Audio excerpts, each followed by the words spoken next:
All right, we're back. We're live again. Sorry about that. The joys of being an amateur podcaster. But let's welcome Lauren Brill to the show again. Lauren, thanks for being patient here. Much appreciated.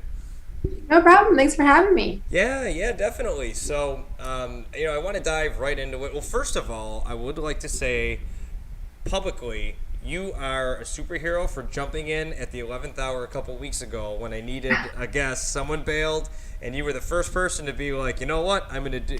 I'm here if you need me. Got you. Yeah, hmm yeah. So it really is much appreciated. So thank you. No problem. I've been there before, so many times I've needed someone, so I know what it's like. Yeah, I was kind of panicking, and then but someone jumped in right before you, and when I saw what you did, though, I was like, wow, I definitely have to reschedule and make time for you on the show. So yeah, this is really exciting stuff. So let's dive right into it. I'd love to have you kind of give a quick introduction about who you are and what you do.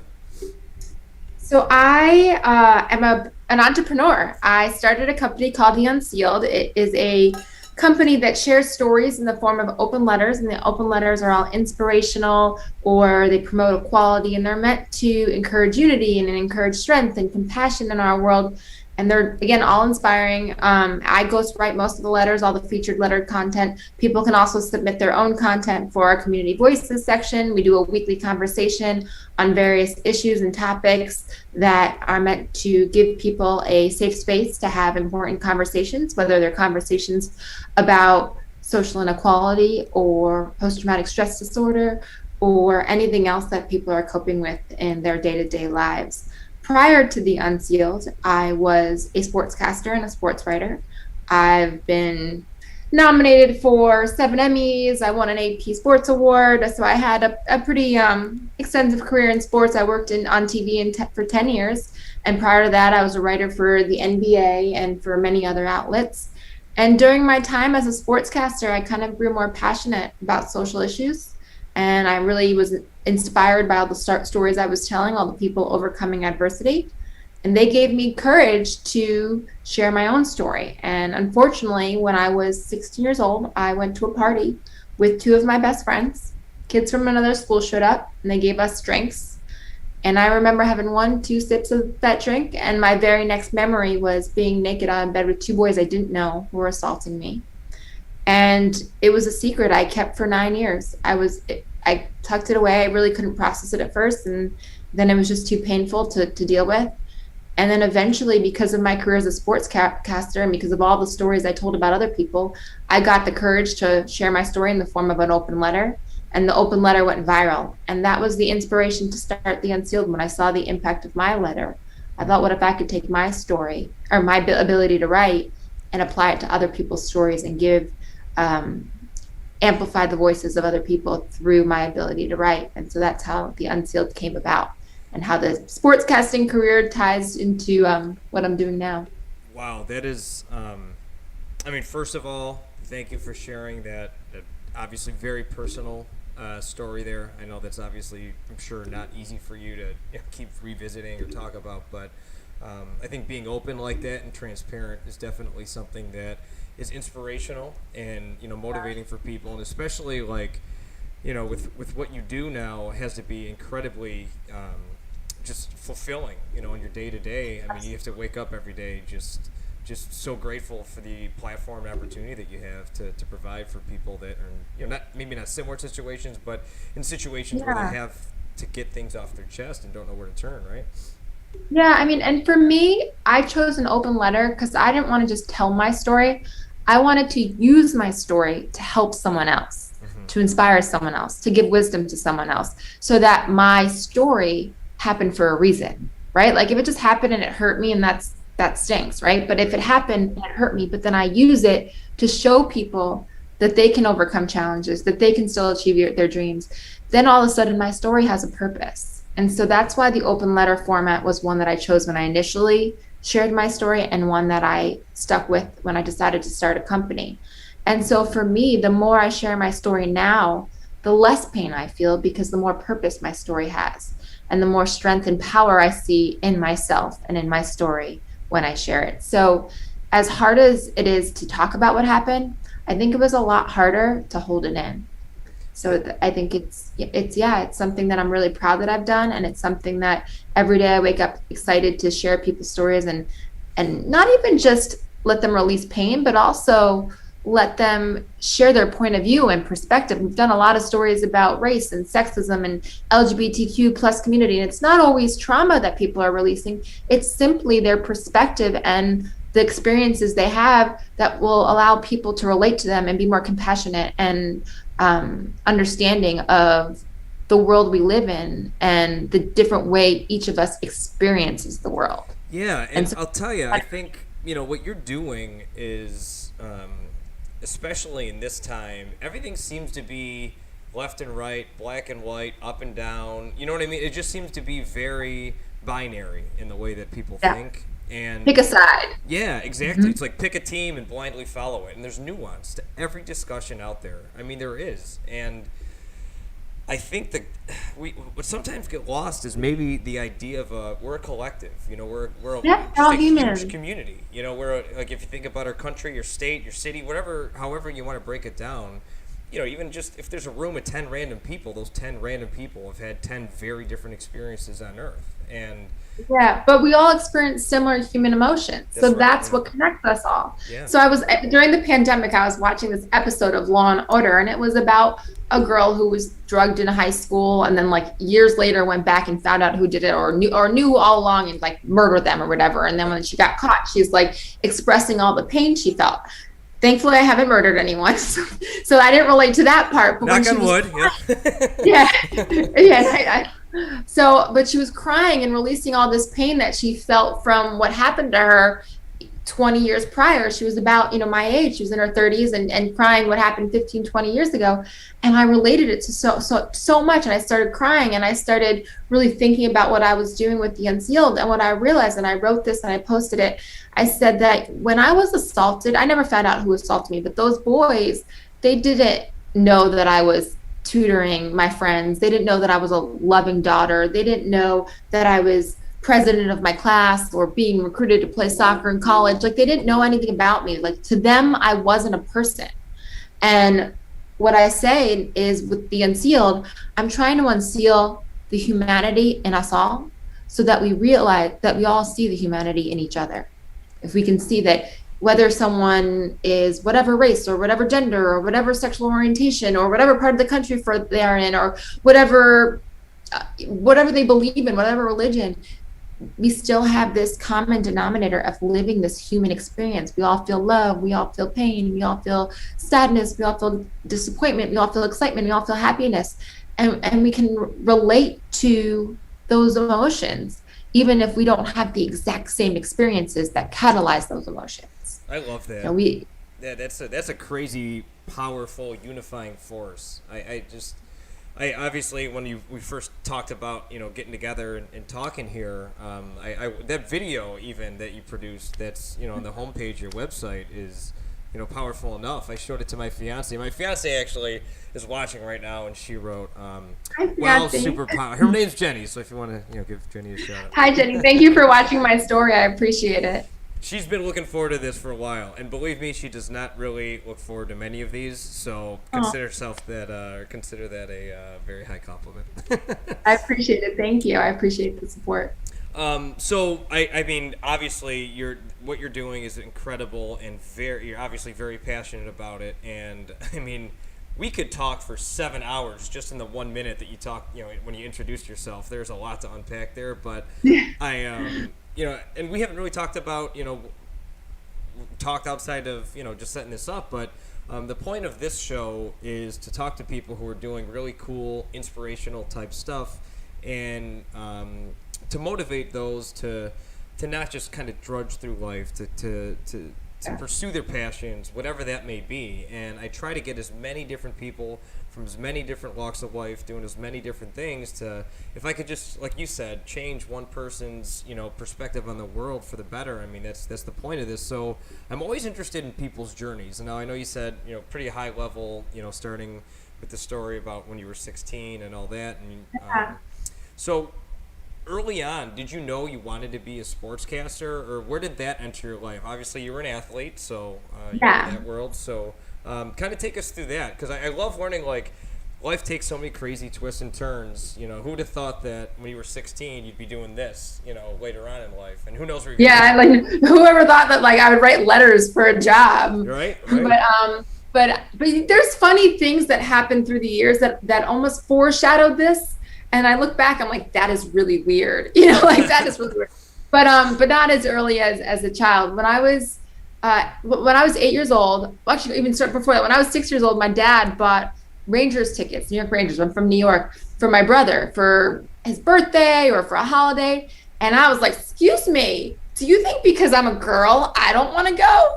And my dad was like, okay. Like Lesson learned. Yeah, he was like, all right, you can, you know, so he bought his tickets for him and then he bought them for me. And my brother played hockey, so he had like a group of hockey parents that all chipped in to do season tickets so that they could take their kids over and over. Cool. So my dad had to switch off between me and my brother.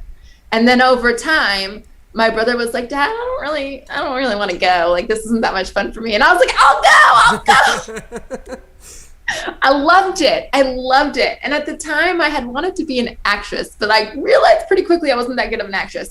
So that was a problem. And I didn't really like being in plays or anything because it was indoors. It was like so stagnant. And I was more of an outside athlete and and hyper. Like I had a lot of energy. Okay. So my dad takes me to this hockey game when I was in 5th grade. It was the year after the Rangers won the Stanley Cup and they were in the playoffs. And this woman comes up to us. And she's like, hey, like, I have front row seats or second row seats for this game, but I only have one ticket left. I'm an executive for ABC, and my dad used to take me to games, and I just think it's cool you're here with your dad. Would you want to come sit with me? Like, peace out, Dad. Front row, I'm out. And so then I'm sitting there, and we actually found a seat not too far from us that was empty that my dad got to sit in too, so he got a good seat too. But the Rangers lost that night, but we were talking the whole night, and she was a VP for ABC Sports. And I was asking her about her career. And I was like, wait a minute, television, sports? I don't have to act? This is perfect. I can get paid to go to games.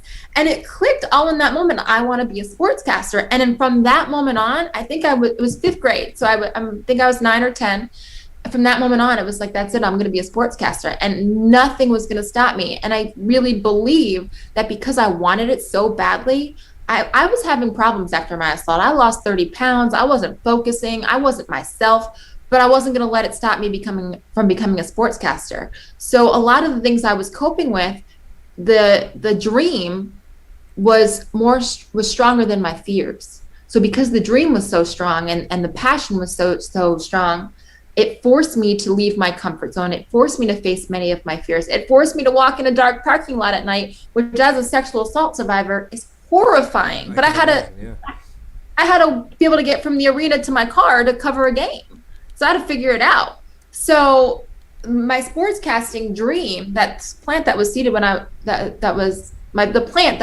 seed that was planted, there we go. The seed that was planted when I was 9, 10 years old ended up being the thing that saved me when I was 17, 18, 19, 20, 25 years old. Wild. I was just talking to someone about this the other day that life just has a funny way of working itself out, you know. And if you're not paying attention, there's a lot of these things that go by because you could have said no to that executive, right? Like you could have just said, "No, I'm not going to sit in those seats. I want to be with my." No, that wasn't me.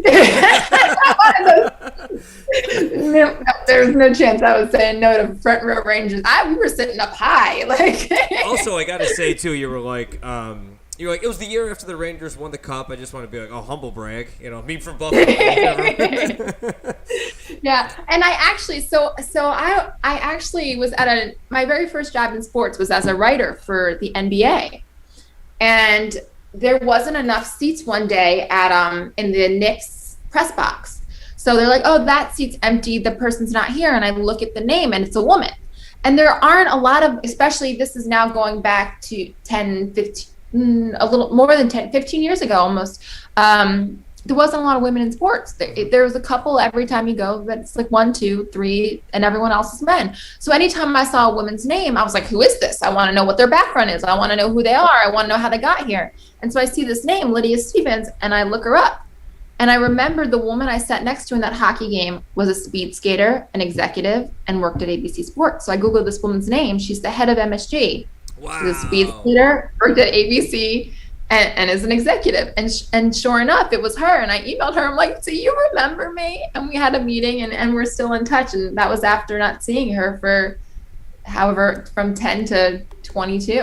That is and so so you're cool. the reason I Yeah, I like I told you before we got on, I moved here to work for FC Dallas, and it was cool because there were a lot of really powerful women in. I mean, obviously it's changing, you know, and Gina Miller is someone who with FC Dallas, she's pretty much like an icon in the Dallas area, you know, the DFW area, and it's so cool to like.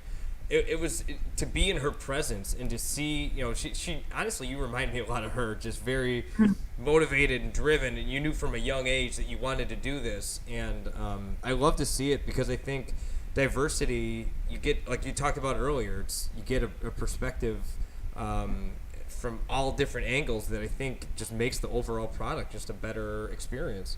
Yeah, but I think that we see more women in sports now and more all the time, but we still have such a long way to go. I think that women are still getting paid less.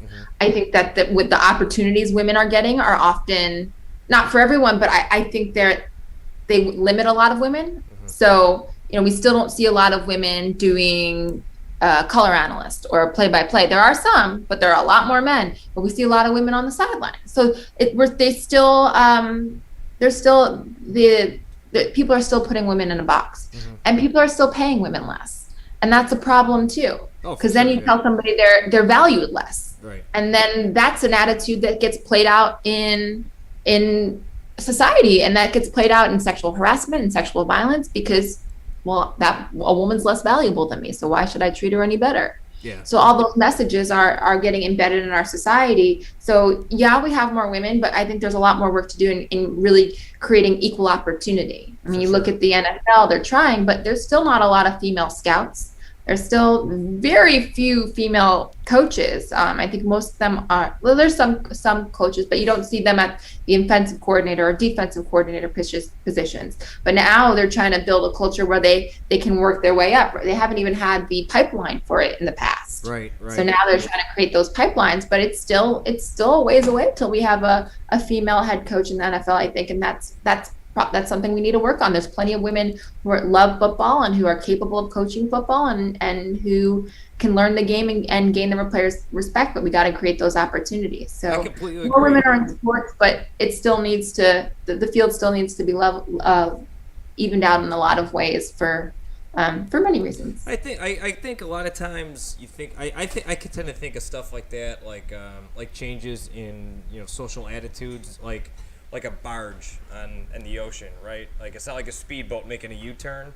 A lot of time it's like a barge, you know, it's turning, but maybe not. Oh yeah. You know, and there's definitely a shift taking place, which is awesome to see. But you're right. I mean, it's something that's going to take time and effort, and this translates, I think, to just all aspects, you know, because change is hard for people, right? And there's a lot of people who are stuck in their ways, who don't want to think differently, and I think when you think a certain way, sometimes you don't see it yourself. Like you're like, oh, but that's just how it is. Like that's just where women belong, or that's just where how. And you're like, well, wait a minute, and people can't see it because it's just so embedded in their attitudes and embedded in the way they think and the way they see the world.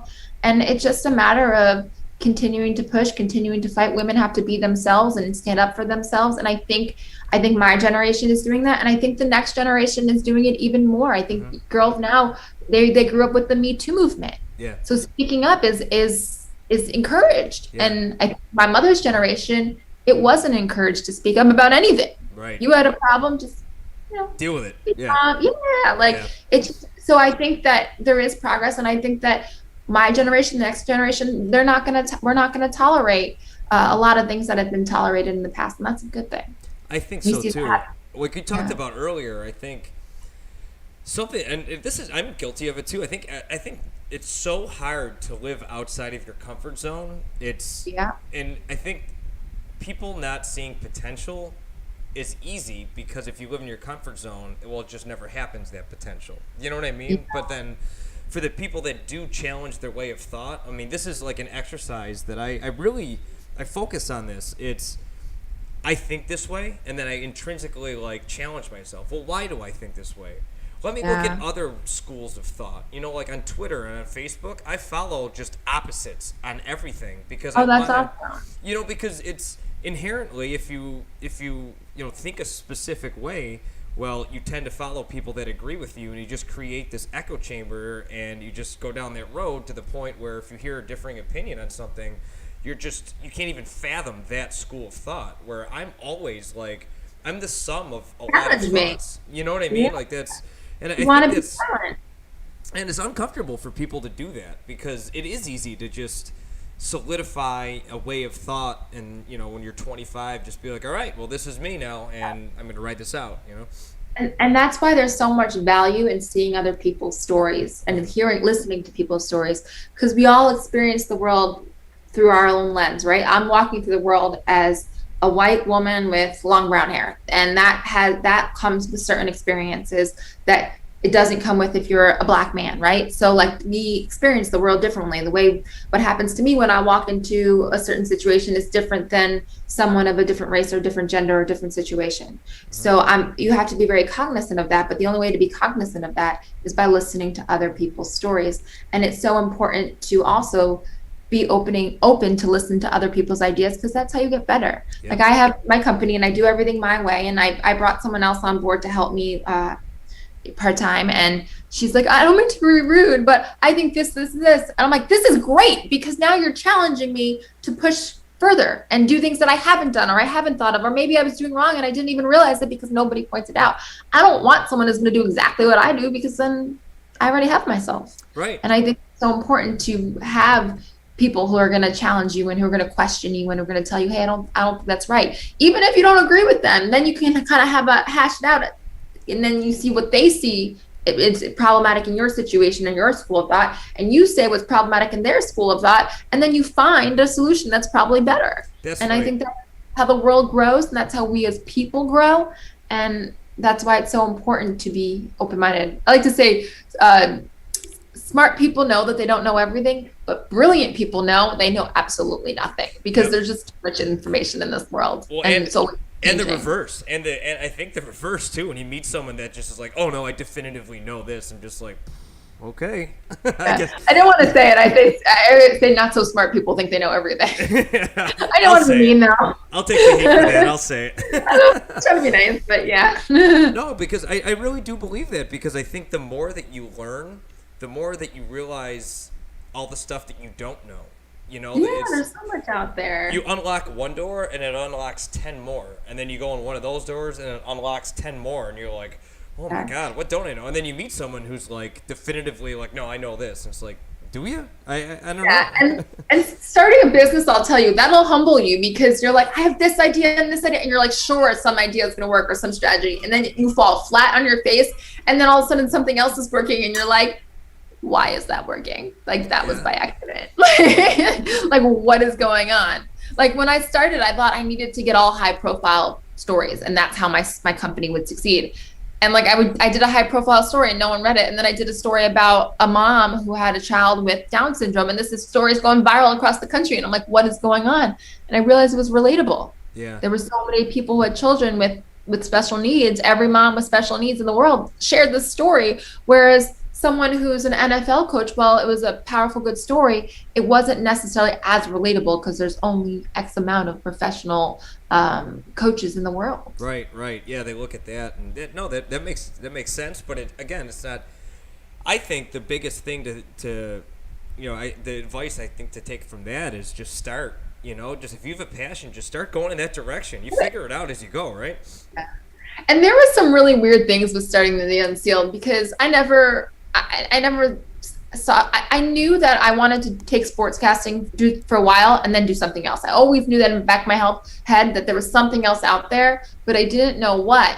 And I really grew this strong passion for social justice. And I kept saying, I want to be an advocate and a journalist. So I knew that I was going in that direction. But I used to say, someday I'm going to have my own business and live on the beach. Like, that was my ideal life. And I would just say it in jest. And I live in Miami Beach, or Miami. I live in Miami, not too far from the beach. And I have my own company. And then before my 30th birthday, I wrote a book. And it was meant to be 30 lessons I learned before turning 30. That's amazing. And I'm writing this. yeah, I'm writing this book, and I ended up writing it in the form of open letters. This is years before I started the Unsealed. It was like 2 or 3 years before I had the idea for the Unsealed. So it's a book of open letters, and it's like Dear Miss Ambitious and Dear Miss Brokenhearted, and it's really to different parts of myself and different experiences that I had. And I'm like writing this book every night. I'm working on it. And I'm like, what the hell am I writing this book for? Like, I'm not going to publish it. Like, what am I doing? And yet still I'm like writing away. And then at the end of the book, I finally figured out like why I wrote, like, no, at the end of the book, I wrote, sometimes we don't know why we want to do something, but if we want to do something, we should just pursue it. And the reason will reveal itself. And in the beginning of the book, I wrote that I wanted to change the world one day, but I didn't know how. And at the end of the book, I wrote, I finally know how I'm going to change the world by allowing my truth to help you discover yours. Wow. So that's a pretty transformative. I mean, that's like a live look into the thought process of. Yeah, the future. Like literally I say, like, don't worry why you're doing something. If you have a strong desire to do it, just do it. And that's what I did with this book. And then at the end of the book, the light went off. I realized I'm going to change the world by allowing my truth to help you discover yours. And that's what I've done. I've shared my truth about the worst thing that happened to me, that worst moment of my life, the most vulnerable moment of my life. And I use it to encourage other people to open up about their pain and their truths and their experiences and relate to people. And it's just so interesting that I wrote this line and I wrote this book, and it was letters nonetheless. And then 2-3 years later, this is what I ended up doing, and really felt like when I started this, I felt like I found my purpose. And I knew it when I was a sportscaster, I was always thinking about the next job, the next opportunity, the next market. I was working, but I was always chasing something. Mm-hmm. I was always chasing what's next. And I wrote a piece in the beginning of my business. I go, I finally feel like I'm not chasing what's next, but I'm chasing what's right now. And a year and a half later, I still feel that way. I'm not using this as a launching pad to what's next. I'm using this for this. Like this is about building what I have right now and not moving on to something else. And I've never felt that way before in any other job or any other experience. It was like, this is what I want. So I think what you're talking about right now, I think, is that drug that not everyone, but like the most people chase in their life. It's get this job when you're young, and I'm going to try to climb the ladder, or, I'm going to use this job to get another job. And then all of a sudden you turn around, and retire, and it's unfulfilled, right? I mean, you're always chasing what's next. Yeah. If you're always thinking, what's next? And then, because, you're not fully involved in what you're doing. Like if you're just living for the weekends or, that's right. And I mean, so I'll share a personal story with you. My dad, he was a truck driver. So he graduated high school when he was 16, and he just went. He graduated when he was 16. Went for a semester at like community college, and then just knew college wasn't for him. Got into truck driving and drove from the time he was 17 years old or 18 to he had to retire early because he had back issues. Well, he wound up overdosing on opioids. And he died. The back injury.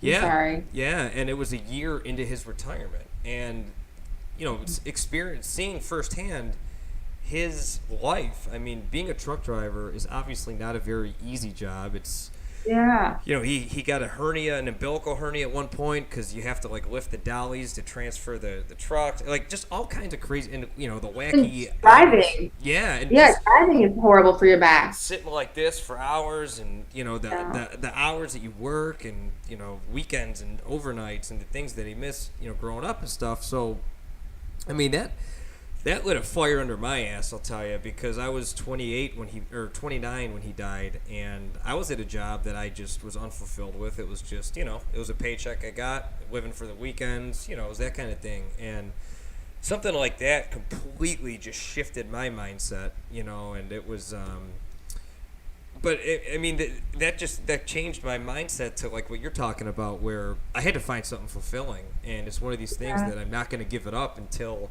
So even like this isn't a job for me. I don't make a penny doing this, but this is fulfilling to me because this is going to go on the internet to live forever. And in 10 years from now, someone could listen to this and it changes their life. That's amazing to me. So Yeah, I don't know where I was going with that story, but I just You're going about where you were going is that it's important to find something that you love and be fulfilled, because at the end, what do you want to have? What do you want to look back and have? Your dad had a lot of struggle, and he didn't chase his dreams. And I think it is important.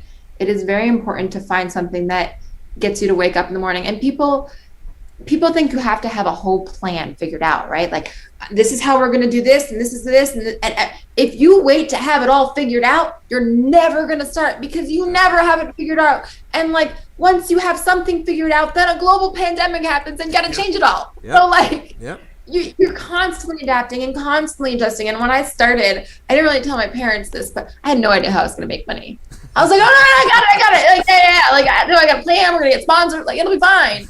And I just started doing motivational speaking, not because I actually wanted to do motivational speaking, because I was like, I need to make money right away. So my parents aren't like, go get a job. Right. So that was my plan. It was like, okay, I'll do motivational speaking, and I didn't really like public speaking at the time. I actually love it now that I started doing it. But I was like, everyone's staring at me. I can deal with a camera, but like people and eyes and expressions, like, whoa, I don't like that. But I was like, I had to do it. I had to get out of my comfort zone to do that, so that I could give myself the time and space to build the Unsealed.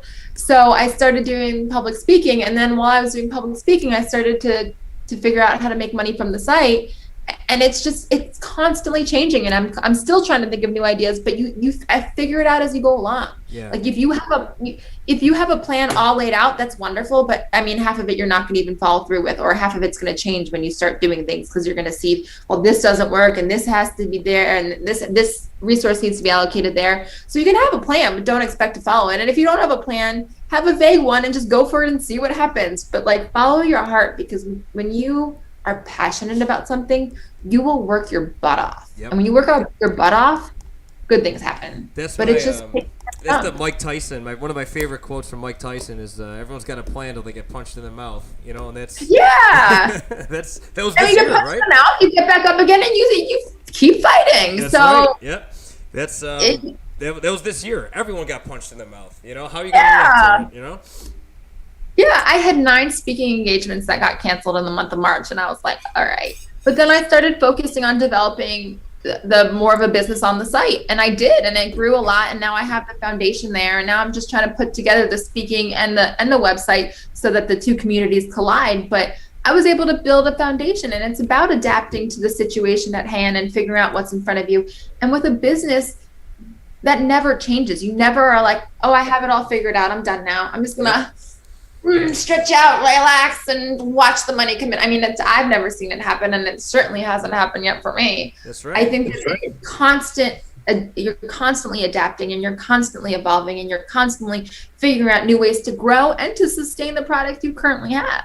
Yeah, and so I think like, if you think about your business is not where it was when it started a couple years ago, and it's certainly not going to be where it is in 10, 15, 20 years from now. Right? Not where it was a month ago. I mean, it constantly changes. But I think that to be able to have the fortitude to wake up every morning and be like, I'm going to figure this out, you have to love it. You have to care. You have to be passionate. Yeah. And so when people are like, oh, I want to do something that makes me money, I was like, well, you're not going to make money if you don't like it, because you're going to quit. You're going to get tired. You're going to burn out, because you need something stronger that drives you to keep going every day and push you, because it is hard. It is tiring. It is a lot of work. But I found something that for me isn't just about me. It's bigger than me. It's using whatever I have inside of me, whatever pain I felt, whatever emotions I had been carrying for so long, and using that to help other people and change perspectives and change ideas, and maybe even hopefully prevent some bad things from happening in the world, because we gave somebody hope, or we gave someone perspective. So I think I think for me, seeing that my work is bigger than me, and it's not just about me, it made me say, all right, I'm sticking with this. I love that. That's incredible stuff. I mean, I was going to ask you too, to kind of loop in. I'm taking notes as we go here, because I played football for a long time, so I got a lot of hits to the head, so I got to write things down. Corner? Forget. That's my guess. Corner? Right, corner? Safety? I was a slot receiver. Wes Welker was my hero. Oh! So, but when you wrote the book-ish that kind of turned into kind of a running dialogue or whatever. Do you have that published? Is that anywhere that, you know? Nope, I do not. Okay. I do not. I'm planning on writing another book because I've grown so much as a writer since then. Now I'm like, I'm not publishing that. That's why I'm like, there's a couple pieces that are good. The last chapter where I wrote I'm going to use my truth to help you discover yours. That I did publish on the Unsealed. That is on the Unsealed. Oh, okay, so you cool. see that last letter, which really captures why I wrote this book and what I discovered about myself. It's cool. It's very cool to see your own evolution and see the light bulb go off in your own head and then see it attached to something that you do years later. And it kind of foreshadowed what I ended up doing. But it kind of showed me that in life, we're building towards things that we don't even realize, that our conscious mind doesn't know. Mm-hmm. I was building toward the Unsealed years before I built the Unsealed. Maybe I was getting ready to write letters. Maybe that was formulating the idea, but I certainly had this concept that I wanted to use my truth to inspire others. And I didn't even share my sexual assault at that point. My sexual assault, I wrote the book in 2015 and I shared my letter about sexual assault in 2017. Wow. So it really was before I even spoke up, but I knew that, I guess subconsciously or even maybe a little bit consciously, that was something that I was moving toward. Wow, that's incredible. And what you just said, I think, is a really powerful statement that I don't know if too many people are aware of. I mean, I say this all the time, like, even if you semi-enjoy what you're doing, get a hobby, find a passion, and pursue that outside of work. And it leads and opens to so many different things and opens so many doors that, like, who would have thought that when you first came up with this idea, you'd be where you're at? And like you said, so many events in your life have led up to this point that you were unaware that was doing. And I just kind of see life as, I don't know, like maybe like a I don't want to say a brick wall because that is the wrong connotation, but maybe like a brick house or something where I just add a skill or a discipline or a habit, something piece by piece. It's just because it's overwhelming to be like, all right, I'm going to flip my life around completely and quit my job and go after this. Well, I had like a transformative moment. So it all kind of came full circle. When after I wrote the letter and published it and I wrote the book and all that stuff, I was up for a job for the MSG network. MSG is where I started going to hockey games with my dad. I was up for a hosting job for the Devils. That's so crazy. And I was like, this is the job that my 10-year-old self is like, oh my God, this is the dream job. And so it was down to me and one other person. They flew me, and I didn't even apply for the job. They randomly found me, and somebody recommended me. So they fly me in. I prepared like no other for this job. They actually said I over-prepared. I did the audition, and I go back, and it's a week before I find out. So the days are ticking. 1 day, 2 day, 3 day. I don't hear about this job. And this knot was overwhelming in my stomach.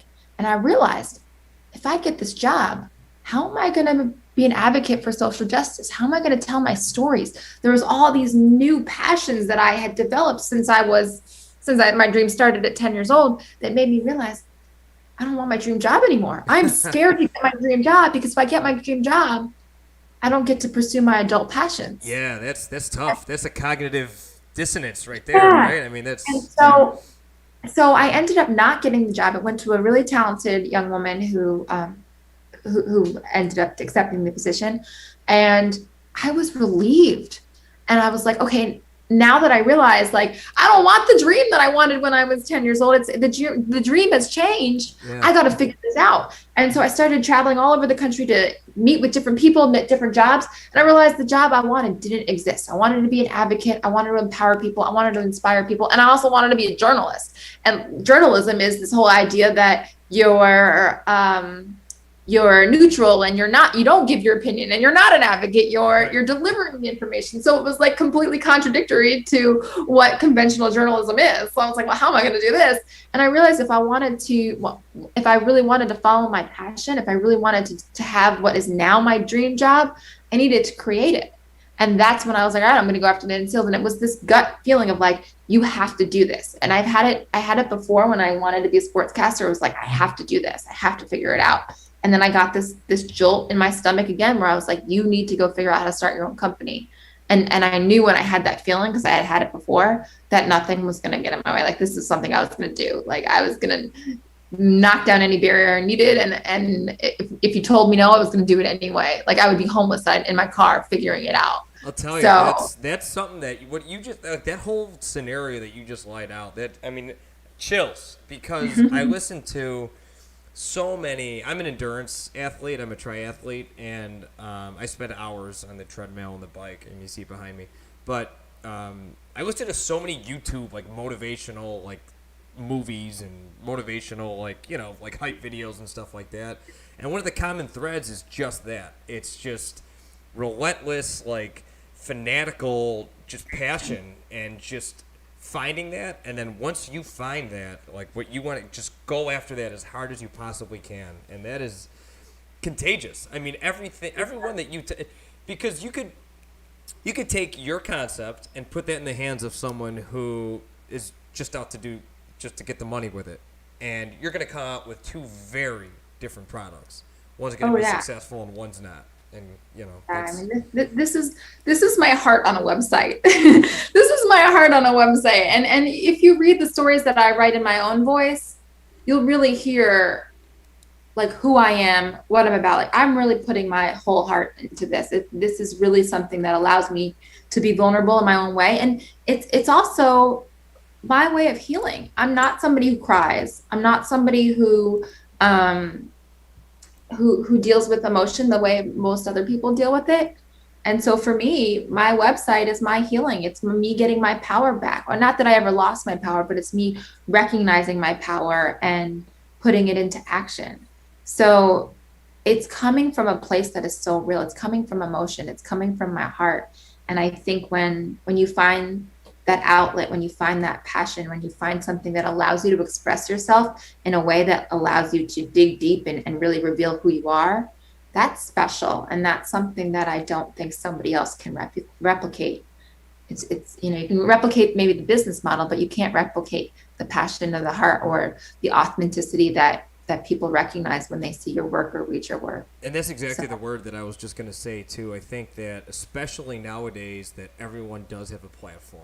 Like, who am I? I'm just some jamoke in my bedroom with a camera. You know what I mean? But I have a passion for talking to cool people who are driven and passionate. And just like you, like your authenticity, I think, is really at the core of everything that you've done, because people have BS meters. They really do. They know when someone's trying to pull the wool over their eyes, and you obviously are not. I mean, from the moment I said hello to you, you're obviously very driven and passionate and energetic, and I can only imagine, I'm sure you don't sleep too much because you're always thinking. I know.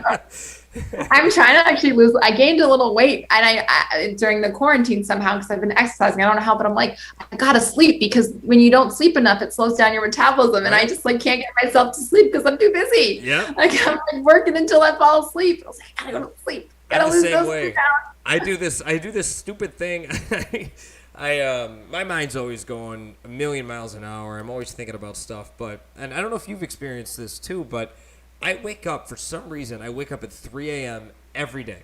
Every day I wake up at 3 a.m. and I call it 3 a.m. thoughts. I go back to bed, but I call it 3 a.m. thoughts. I wake up, I grab a water, and I just walk around my apartment, and I just think about stuff. I think about stuff I have to do, think about like visions for this show, or like some of the like races I have coming up, and I just like think about stuff, and I'll write stuff down. I put it at my desk, and I go back to bed. And those are when I have some of the most like creative like thoughts. I don't know what it is, and I just can't turn your mind relaxed. Yeah. So I've done a lot of writing in the middle of the night, because your mind is so relaxed, and it's usually more like poetry or something more creative, because your mind isn't.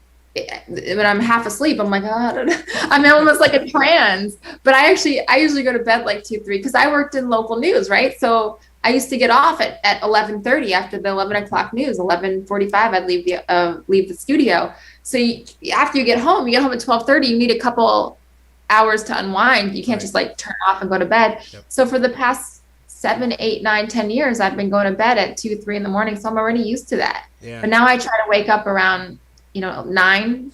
So if I'm going to bed 3 to 9, 2 to 9, it's not terrible. No, But I'm not definitely up all night. But I think that creativity sometimes comes in the middle of the night, because you're more relaxed and nobody's calling you, no one's texting you, no one's emailing you because it's in the middle of the night. So there's a peacefulness that allows for some level of clarity in the middle of the night.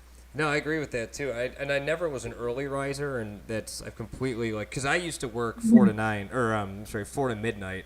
That was my shift when I worked. Yeah, so you get it. Yeah, I know exactly what you're talking. I mean, I wasn't on the news. I was. But it's the schedule, right? You don't you don't come home at midnight and then be like, all right, I'm gonna go right to bed. You're like, I'm gonna put on the TV, I'm gonna change, I'm gonna whatever. You just have to unwind a little bit. Exactly. And I was in sales, so I was all jacked up. For 8 hours, I'm trying to sling insurance policies. So it was exactly. I was not coming home tired, or I was coming home like all wound up.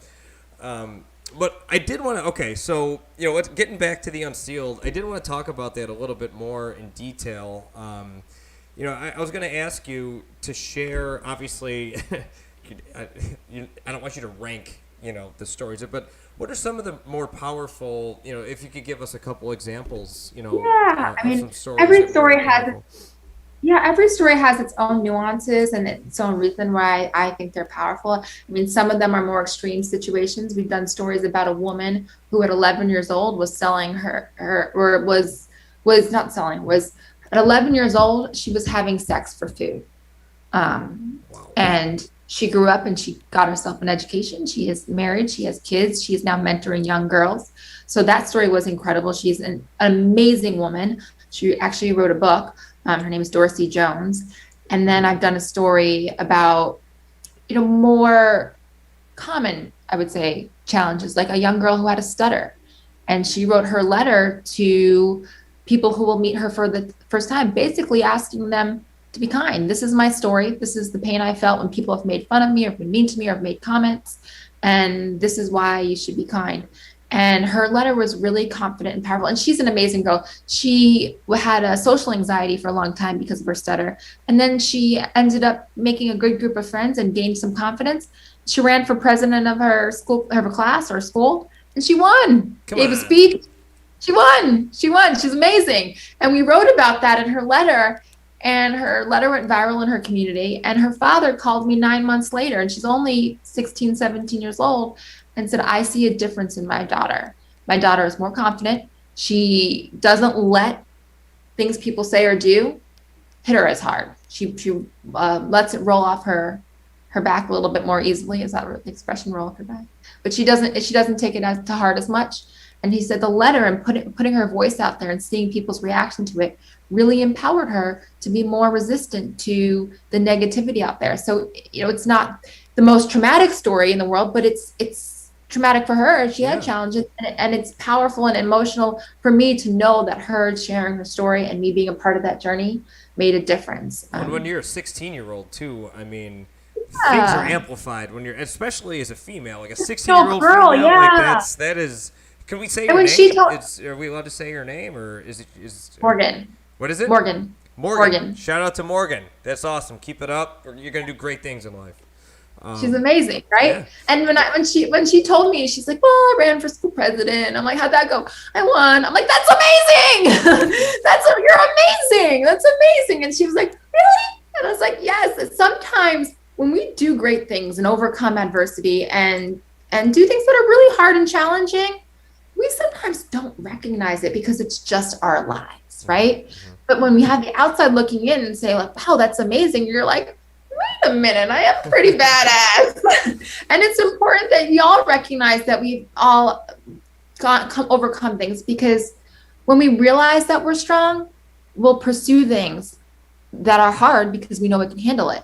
And when we go through something tough, we'll be more resilient because we believe that we're tough. We've shown that we've been tough before. So it's important that we step back and recognize, hey, I had a stutter and I was scared to talk to people, and now I ran for school president, spoke in front of my school, and I won. Like, I am strong, I'm perseverant, I can handle anything. And I think that story was, I really enjoyed that one. There was another one I really liked that I did recently about a man who, when he was 11 years old, his mom became an alcoholic. Okay. And unfortunately that left him homeless and hungry. So at 11 years old, he was sleeping in a dugout. on a baseball field, and he was getting involved with criminal activity so he could afford food. He wasn't doing well in school. He was getting in fights because he was angry, and his only passion was football. And he figured, after he played football in high school, and then after that, he'd end up dead in the streets or in jail. That was his plan. That was the only hope he had for his future. But in high school, his football coach, they had an academic coach, who was a volunteer who focused on the kids' academics on the football team. He said, if you don't get your grades up, you can't play football. And because he loved football so much, he panicked. And he's like, he said he was cry-heaving, like, I have to play. They said, well, get your grades up. So the next semester, he gets straight A's. Wow. And then the next semester after that, he gets straight A's again. And then the semester after that, he gets straight A's. And then he goes, hold on, I'm pretty good at this whole school thing. He goes, maybe I should consider going to college. But he had no idea how a child in his circumstance would have the resources to go to college. Mm-hmm. But he kept putting in the work. And so people started stepping up for him. His coach in high school said, any questions about colleges or academics, I'll help you. A family friend of his mother found out about his living situation and said, come live with us. You can stay with us as long as you need. He got into a prestigious program over the summer for gifted students, and a local church raised money so he could afford to go. Wow. And then he got an academic scholarship to go to college, but it still left with some tuition costs. There was still room and board and other costs associated with going to that school money. He's like, I can't afford it. And he had an aunt and uncle say, we believe in you, whatever it costs, we'll write the check because we want you to go to college. And so, he had a full academic scholarship, or not full, but most of it covered, but whatever was left, this aunt and uncle covered it. And then he worked his butt off, and he ended up graduating and then going to law school. He became a lawyer, and he became a criminal defense lawyer. And he often defends kids who are in similar situations that he was once in, kids who were acting out of desperation. Oh my God. And what he said to me, and I didn't grow up homeless. I didn't grow up hungry. I didn't grow up doing things to survive. But what I took from his story is, if you have a dream, if you have something that you want, you may not know exactly how you're going to get there. He didn't know how he'd get to college. He didn't know how he'd get the resources, how he'd get the money, how he'd get the opportunity, but he kept doing the work anyway. Yeah.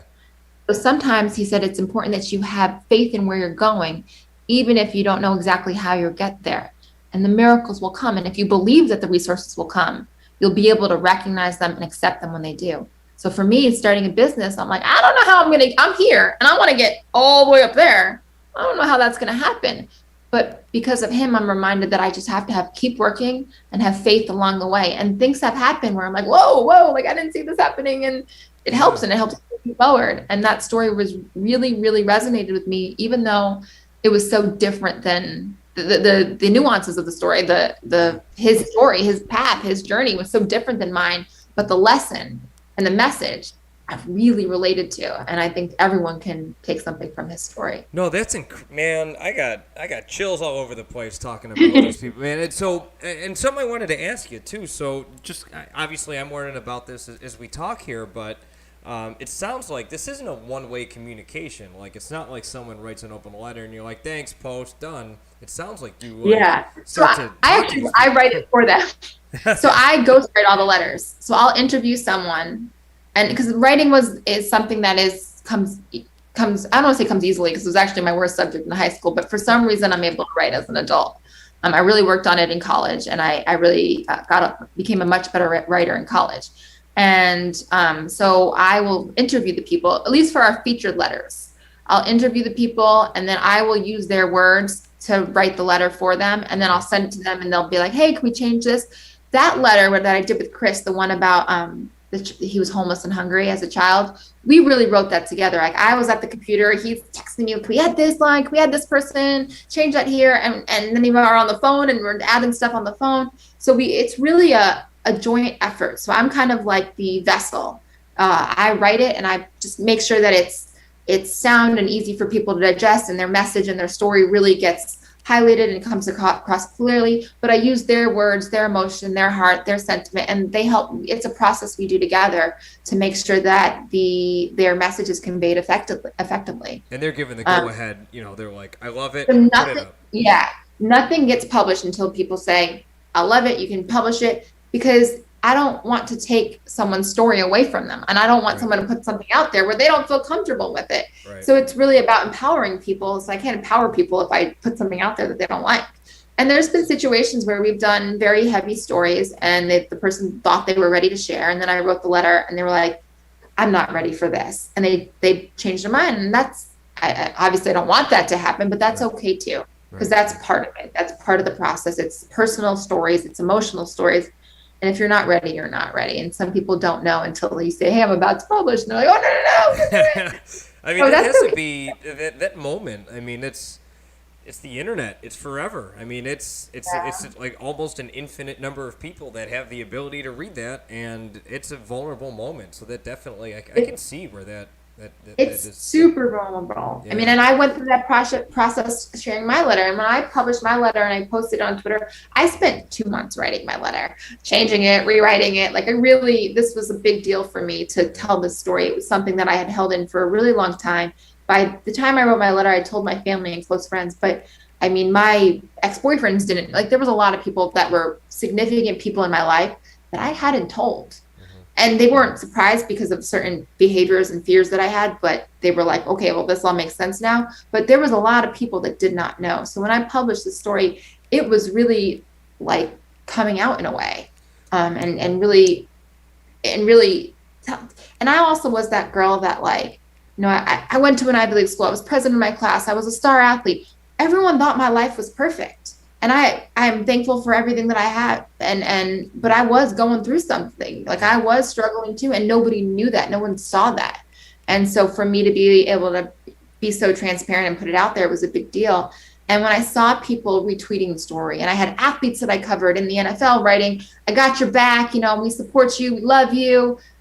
I started crying. It was so emotional that I finally put this out there, and I was getting so much love and so much support, and people were reacting and connecting to the story, and it meant something to people. Yeah. So it is emotional, and it is a big deal. And the reaction and the support really hits a chord with me, and I think hits a chord with other people, because it's the actual process of pain turning into power. No, that's when, I mean, with what you do, I don't think you lead by example. I mean, by putting yourself out there and doing that gives, you know, power to the platform that you're providing for others. Yeah. You know, if you were just someone who, you know, I mean, I don't mean to offend you, but, like, say I didn't know this happened, and you were like, you know, a white girl who went to an Ivy League school who's a sportscaster, and, like, you were talking about how tough your life was, you know, it's like, okay, you know what I mean? Like, that may be perceived the wrong way, right? But, like,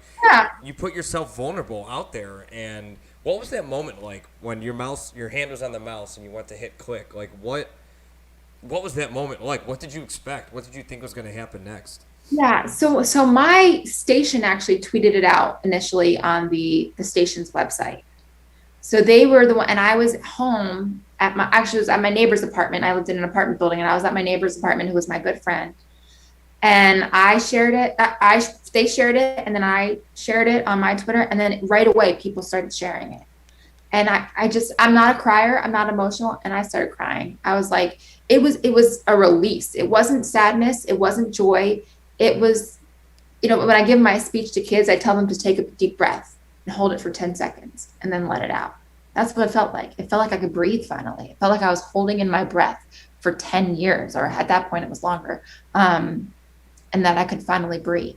I was holding and, you know, most challenges, like most of us, if we go through a disease or go through a loss, most of our really painful events, people know about. People know you can share it and not feel shame. But for some reason with sexual assault, there's been such a stigma attached to it and a fear, and women hold it in. And it's also a difficult thing to process.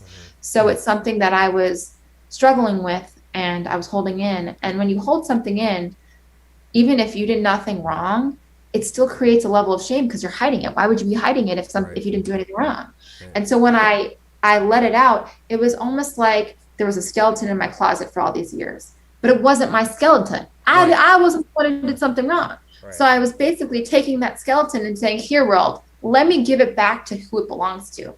Because I'm not to blame for this. Yeah, I had a drink. Yeah, I went to a party. But, like, that does not justify somebody drugging. That's And exactly it's right. That's like saying, yeah, and she was wearing, skimpy clothes, so yeah, she deserves and it. leaving me unconscious. Yeah, there's just no justification for that. So I felt like I finally was able to give the skeleton or put the skeleton back where it belongs, and it wasn't on me. And so it was huge. And obviously, like after I did this, I changed my whole dream, my whole life plans, it really changed my life. I was free. I was empowered. I felt strong. I felt stronger than I'd ever felt before because now all of a sudden I owned my secret instead of my secret owning me. Yeah. I something that I really have given a lot of thought about too is I think if you look back in history, some of the most creative, driven, inspirational people are people that have gone through some major shit in their lives. Yeah. And I think the ability to turn, a negative event like that and not flip it, but like use that as a driving force to help others, to seek success, I obviously things like that you hope would never happen. You would hope the world would be rid of these things. But someone like yourself, I mean, look at what you've been able to do with that, and the world changing, I don't want anyone to be sexually assaulted, but at the same time, I always think back, like, would I change my life if I could? Would I take away that moment if I could? And I can't say that because I like who I am and it's a part of who I am. That's right. And so, but there's something that I tell kids that no matter what, everyone's going to go through something in life. And that's what makes life a journey. And that's what makes us grow. And that's what makes us learn and learn more about ourselves. And everyone's going to go through stuff. But we talk a lot in our society about post-traumatic stress disorder, which is the idea of having symptoms from triggers from past traumatic events. But what we don't talk about a lot, which is what you just described, is something called post-traumatic growth. And it is a real thing. It is a scientific, psychological term.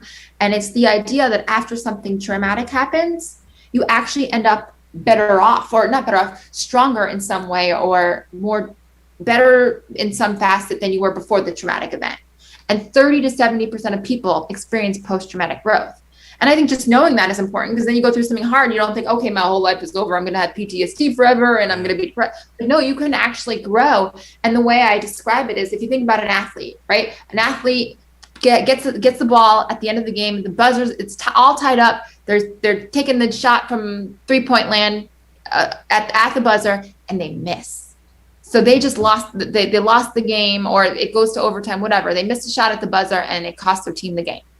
That's devastating. That sucks. Like, it's horrible. So now that player goes to that same spot where he missed she missed that shot, and every day after practice keeps shooting every day for 6 months. And all of a sudden, that's their hot spot. That's where they go shoot every time now because they're now a better shooter from that spot than they were before they missed that shot at the buzzer. Yeah. That's post-traumatic growth. That's the concept. And we've seen it happen with lots of people. I mean, Michael Jordan always used to say any where he had a weakness, he would turn it into a strength. That's crazy.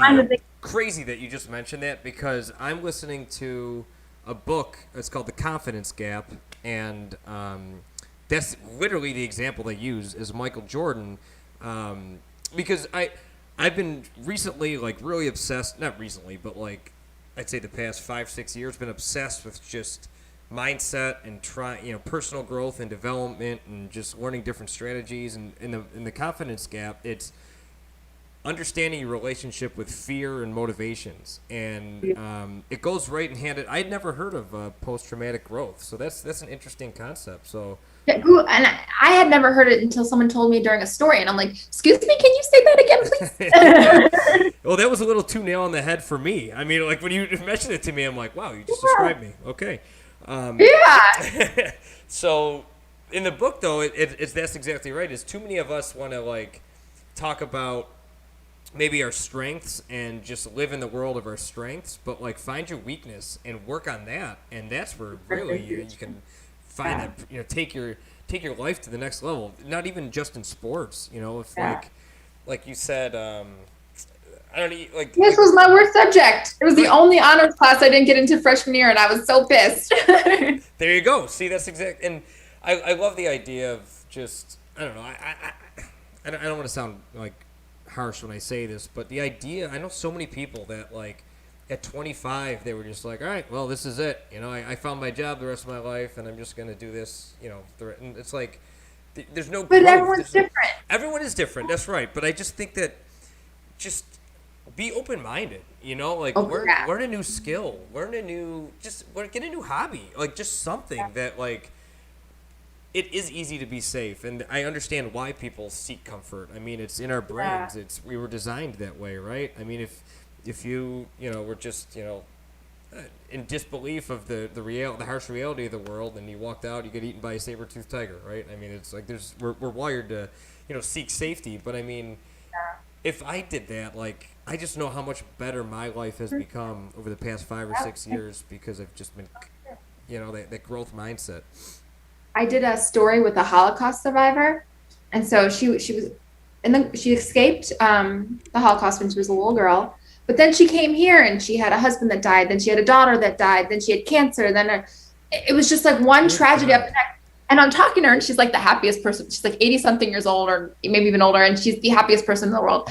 And I'm like, I'm sorry, how are you so happy? Like, can you explain this to me? And she goes, you know, life is hard and there are challenges, but you got to keep living. So go take that dance class. You're sad, go to lunch with your friends. Continue living. And that's how you stay alive.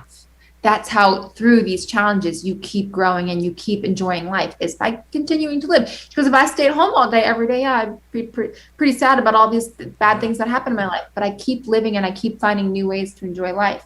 And the thing you mentioned about fear, I actually have given some talks to some sports teams about fear. And I start the speech off by saying, when I interviewed Jerry Rice, I was 23 years old, and he tells me, the reason I ran so fast is because I ran scared. And I'm like, what are you talking about? You're Jerry Rice. Like, you're the NFL's leader in like career touchdowns, receptions, and receiving yards. Like, you ran scared? And what I didn't realize, and what I've learned since, is that you can't be fearless without feeling fear. So he was so scared to lose that, or fail, or whatever, that he turned that into determination. Yeah. That's so, exactly what this book I'm reading is talking about. They talk about like athletes or, you know, high performing people. The relationship with fear is, it may manifest as you hear them say, "I'm pumped up." Yeah. So what I say is, you can't be fearless without having fear. So fear is what you feel when you don't know what's ahead. You don't know if you're going to win that game. You don't know if you're gonna if someone else is gonna tackle you on your way to trying to score a touchdown. You don't know. I don't know what's going to happen in my future. I don't know if I'm going to make this business work or not, or if it's going to reach the heights that I want it to do. But fearless is how you act, and you use determination to find out. So fear is the feeling of like, oh my God, I don't know what's going to happen. And that's what people feel. That's what people feel when they feel fear. It's like, oh my God, am I going to die? What's going to happen? Like, they fear. But fearless is feeling that fear and being determined and moving forward anyway. Yeah, that's the beginning of the book. Yeah, he says people mistake the idea of fearlessness as the absence of fear, but it's your relationship with fear and moving forward with that acknowledgement of it. You know, it's and being like, I'm gonna work hard. Like I say, fear is my boss. Fear is why I work every day for 12 hours a day. Fear is why I'm constantly trying to think of new strategies. Fear is why I am always promoted. It's why I work so hard, because I'm scared that I'm going to lose my company if I go to the beach, you know, for the weekend instead of working. I'm scared that what's going to happen to my company. Yeah. I don't have a boss that's saying clock in, but I'm working. I had a this is a funny, like, a thing in the book they say is, you know, like acknowledging your fear. You know, that's the technique is, you know, understand that fear is, you know, relevant and it's present in basically everything that you do if you're going to live outside your comfort zone.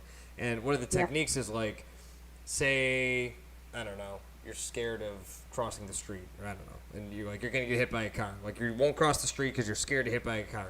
Well, one of the techniques is to sing whatever that voice is telling you, sing happy birthday.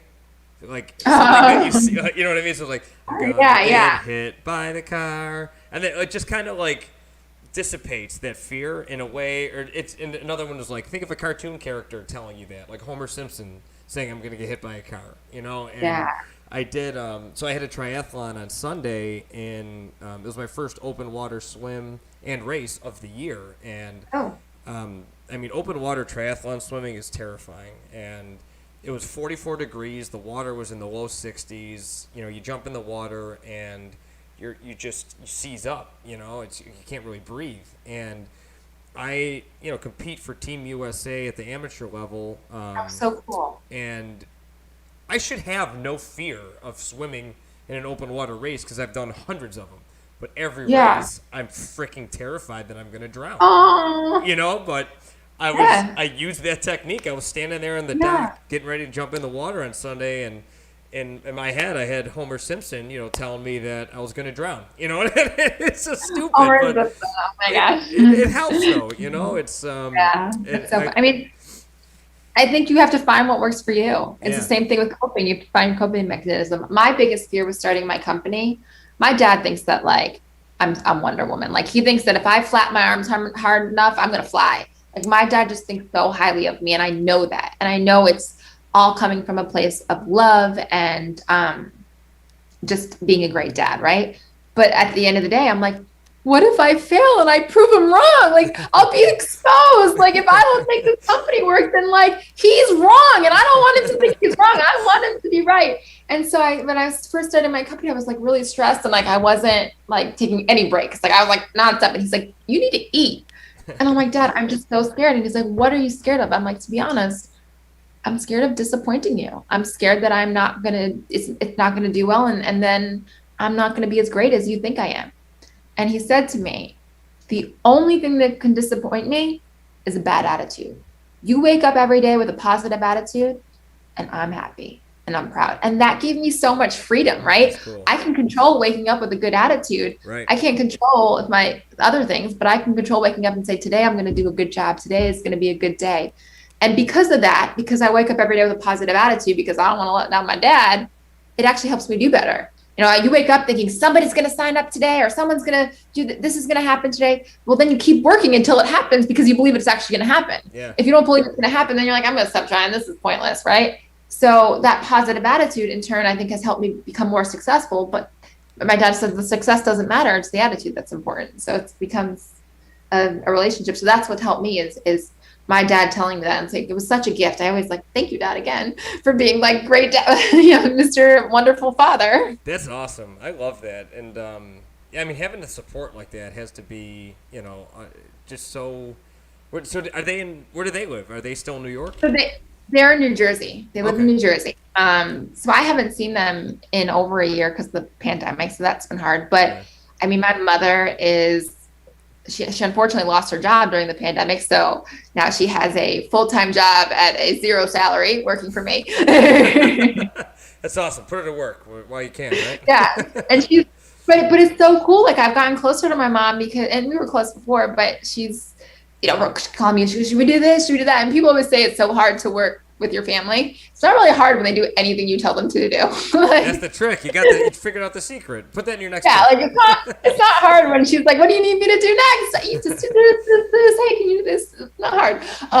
But yeah, so my mom helps me, and my dad is just very, very encouraging. He's always been, and he's believed in me so much that he's convinced me to believe in myself. And that's been that way for a long time. I he always used to say to me, you're the best, you're the best. And if someone tells you that enough, you just start to believe it. Right.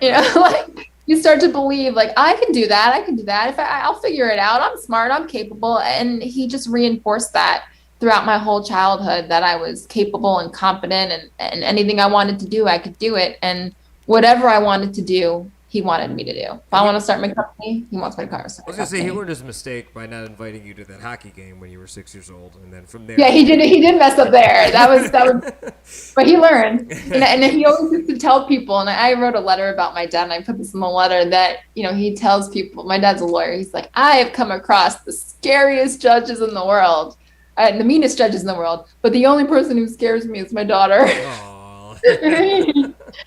But he was saying that I was tough and strong, and he was always proud of that. He didn't raise me to be passive or to be, to step in line. He raised me to be outspoken and stand up for myself and go after what I want and be fearless and have a little attitude along the way. Well, he did a hell of a job. because after an hour and 15 minutes of talking to you, I also now believe that you are Superwoman. So keep your arms down because you might fly through the ceiling or something. I don't know. So I wanted to ask you another question about the Unsealed. So is there like a cadence, or like do you do a letter a week or a month, or like how I try to do a letter every Tuesday and Friday, and Thursdays are conversations. So I try to keep that schedule. Sometimes, things happen and I doesn't work out that way, but that's generally what I do. Tuesdays and Thursdays, Tuesdays and Fridays, and then Thursday is our conversation nights. And then I post sometimes stuff in between of members submitting stuff, and we're doing a writing contest now, $500 prize. So once we get all the contestants, we're going to post the top 10, and then anyone else who enters, we can post their stories, but we might edit it just for clarity. We just want to make sure all the writing on there is something that's digestible and people can understand, and so we might make minor edits on those. So we're going to have members be able to submit stuff, and so we post that too. But the featured content, I try to do 2 a week plus a conversation on Thursday nights. And then we post video too. We post other types of content. I posted a few poems that I wrote when I was younger. So there's other stuff on there as well. So I try to keep a little bit of a schedule. There's a newsletter that goes out 3 to 4 times a week. So people can subscribe and get those newsletters. So it's a little bit of a schedule, and I try to stick with it to stay disciplined, and just to have something that people can rely on. And this is all through the website? It's all centrally located through the website?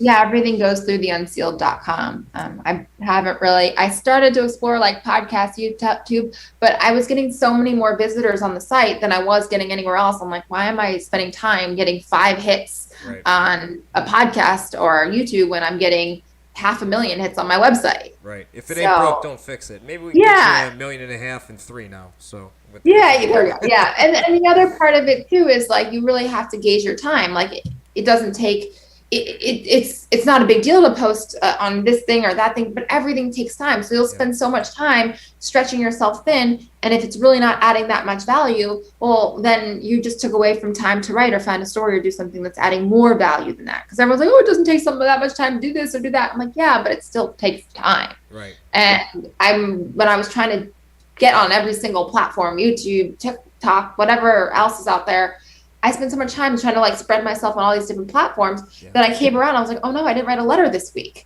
Like the actual fundamental base of my business, I didn't have time for because I was trying to do everything else. So, I'm basically, I have someone helping me now, but I'm basically a one-man show, one person doing it full time. So I have to be mindful of that and figure out where my time is best suited. No, that's, I completely, I can, I can't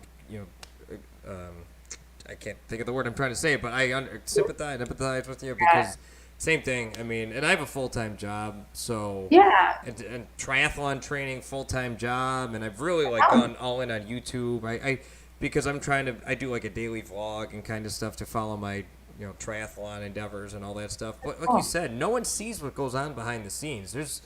People just see what you present, but all the work that goes on behind it, But, and it's work. Yeah, it's wild.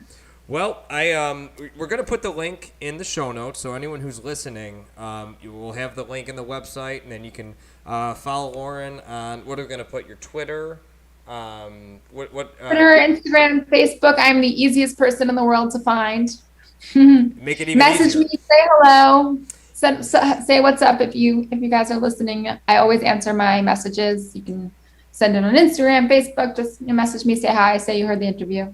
And you said that $500 contest that you're doing right now. Did you want to? $500 writing contest. You just have to write an open letter to the world about adversity you faced and how you can overcome it, and what's your advice for other people. You do have to be a member, but the membership is at a price of your choosing. So you can sign up for as little as $3 a month, and then you can cancel it whenever you want. So it's pretty cheap and pretty easy. You have access to your account, so you can switch it anytime you want. And and because only members can apply or can submit, we don't have like thousands and thousands of entries. In fact, right now we only have 1. So your chances of winning 500 are pretty good. Hit it up, guys. Let's go. Its deadline is July 1st. Okay. So still have time. Hey, you want to get it in early, though. You want to get it in early. Yes. Because right now I think there's one person is not necessarily winning $500, is being given $500 at this rate. Well, I got to tell you, Lauren, it's been an absolute pleasure to speak with you, and I really appreciate you taking the time. And what you do is just simply incredible. You're an amazing woman. I mean, obviously, you can tell that your energy is just contagious. You know, from tape to tape, you just let's go. I love it. I mean, you want to surround yourself with more people like that. You know. Yeah. So, I had to have that first sports casting. That's right. Well, I'm sure you did an amazing job, and anything else that we didn't cover, or any last word that you maybe want to put out I just hope everyone always recognizes the power and superpowers in themselves. We all have superpowers, so enjoy them. Yeah, easy to say coming from Superwoman over here. No, we're all superheroes. We're all the heroes in our own lives, and then when we share our stories, we inspire someone to find the hero in themselves. Well, you have a great thing going. I absolutely love it, and I can't tell you how much I appreciate your time here. And my pleasure. Really looking forward to following your progress, and obviously you're so super successful now, but just can't wait to see the levels that you get to in the future. Thank you so much. You too. I appreciate it. All right. Well, thanks for joining, everybody. I really appreciate it, and give it up for Lauren.